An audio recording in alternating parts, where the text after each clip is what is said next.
as I was setting the camera in our bird box for the coming season, I thought we'd take a look at this mini or micro solar power system I created last year.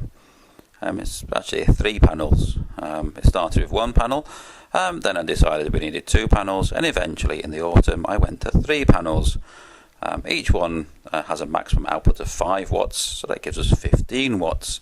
Now the reason for this is in Tokyo, we're surrounded by roofs, so I only receive a few hours of direct sunlight per day.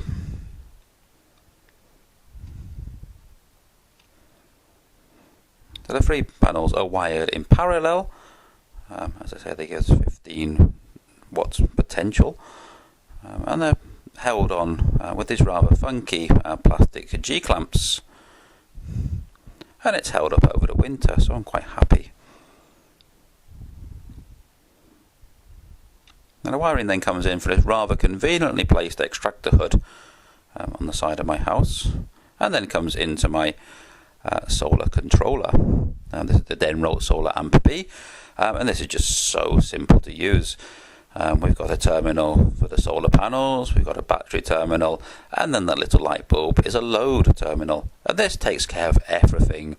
If there's not enough power being produced, the battery will stop discharging. If there's too much power being produced, it'll go to trickle charge. It's just really big peace of mind. And then it comes into my load, into this little terminal box here.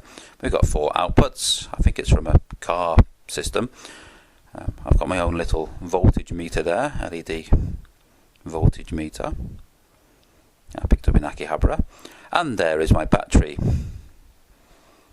It's a long battery, lead acid, 12 volts and 5 amps per hour.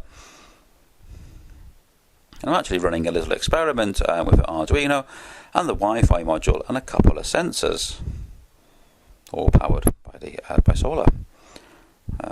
That here is a little buck converter, changing the battery voltage to a steady 5 volts, so we don't overload the Arduino and do any damage.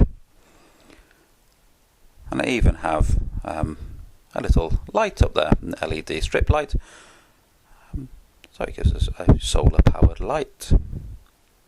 Now the experiment I'm running here, the sensors, we've got a heat and or temperature and humidity sensor and the light sensor. And every 15 minutes the Arduino will take a reading from these sensors and then send it by Wi-Fi up into the cloud. The address where you can see this data is below, so please take a look. Okay, so it's a very, very small, tiny solar power system, but it's a lot of fun to make and to play around with. And if you have any questions, please feel free to leave them below. And thank you for watching.